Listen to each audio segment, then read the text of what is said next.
సరదాగా ఇవి OTT releases ఏమున్నాయా అని చూస్తుంటే మన పాయల్ పాప పోలీస్ అవతారంలో రక్షణ అనే మూవీతో దర్శనమిచ్చింది.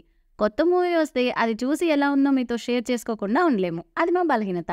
అంటే మనదంతా ఒక సినిమా కుటుంబం కదా. మరి స్టార్ట్ చేద్దామా?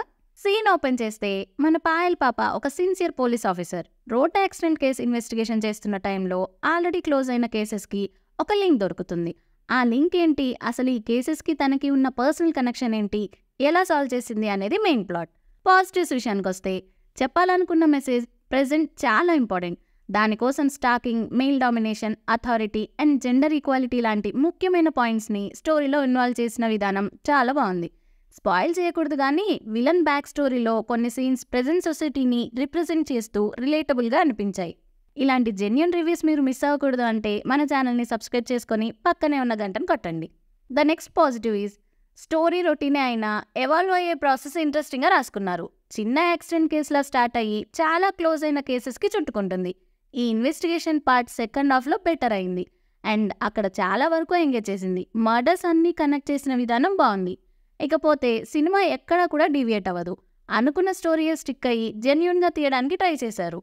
అన్నెసెసరీ కమర్షియల్ రోత సీన్స్ ఏమీ పెద్దగా లేవు. సినిమాటోగ్రఫీ బాగుంది, కొన్ని షార్ట్స్ ఎక్సలెంట్ ఉన్నాయి. BGM by Matheeshwar Sagar is recent. Cinema మూడ్కి తగ్గట్టు వెళ్ళిపోయింది. నెగిటివ్స్ విషయానికి వస్తే ఫస్ట్ హాఫ్ చాలా వరకు ఫ్లాట్గా అనిపిస్తుంది. ఇన్వెస్టిగేషన్ ఇంట్రెస్టింగ్గా ఉన్నా చాలా ఈజీగా కేసు సాల్వ్ అయిపోతున్న ఫీల్ వస్తుంది. స్క్రీన్ ప్లేలో ఒక ఆర్టిఫిషియల్ నేచర్ ఉన్న ఫీలింగ్ అయితే వచ్చింది. ఇంకో మేజర్ నెగిటివ్ యాంటగనిస్ట్. తను చేసే మర్డర్స్ అన్నీ మనకి స్పూన్ ఫీడ్ చేసి చూపించినట్టు అనిపిస్తుంది. లాస్ట్ 30 minutes దానివల్ల లాగ్ అనిపించింది. నెక్స్ట్ ది క్రైమ్ థ్రిల్లర్స్లో suspense and thrills important factors. అయితే ఈ మూవీలో ప్రిడిక్టబిలిటీ మేజర్ ఇష్యూ. ప్రొసీడింగ్స్ ఎంగేజింగ్గా ఉన్నాయనిపించినా తర్వాత ఏమవుతుంది అనేది ఫస్ట్ క్లాస్ పిల్లోడిని అడిగినా చెప్తాడు. దీనికి మెయిన్ రీజన్ ఎలాంటి ట్విస్ట్ లేకపోవడమే. అన్నిటికంటే ఎమోషనల్ కనెక్ట్ లేకపోవడం is biggest drawback of the film. అక్కడ చాలా జరిగిపోతున్నట్టు ఉంటుంది కానీ మనకు మాత్రం ఏమనిపించదు. లాస్ట్లో తప్ప ఎక్కడా కూడా క్యారెక్టర్స్తో కనెక్ట్ కాలేము. అవసరానికి మించి క్లాసులు పీకడం ఇంకో నెగిటివ్. మంచి విషయాలే అయినా ఎంత కావాలో ఎక్కడ ఆపాలో తెలియాలి. సరే ఛాన్స్ వచ్చింది కదా అని ప్రతి సీన్లో ఉమెన్ ఎంపవర్మెంట్ ఫోర్స్డ్గా రుద్దుకుంటూ వచ్చారు.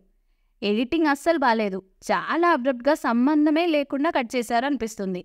డబ్బింగ్ కూడా చాలా ఆడ్గా ఉంది. ప్రొడక్షన్ వాల్యూస్ చాలా పూర్గా ఉన్నాయి. ఎప్పుడో 2019లో స్టార్ట్ చేసిన మూవీ అని క్లియర్గా తెలుస్తుంది. Payal Rajput is decent. ఇచ్చిన రోల్లో బాగానే చేసింది. బిగ్ బాస్ మానస్కి మంచి రోలే పడింది. ఉన్నంతలో ఓకే బాగానే చేశాడు. విలన్ రోల్లో చేసిన యాక్టర్ కన్విన్సింగ్గా లేడు. ఆ క్యారెక్టర్కి తగ్గ యాక్టర్గా అనిపించలేదు. మిగిలిన వాళ్ళందరూ ఎవరికి ఇచ్చిన రోల్స్లో వాళ్ళు పర్లేదు, డీసెంట్గా పర్ఫార్మెన్స్ ఇచ్చారు. ఓవరాల్గా చెప్పాలంటే with a flat first half and somewhat engaging second half, it's time pass crime thriller.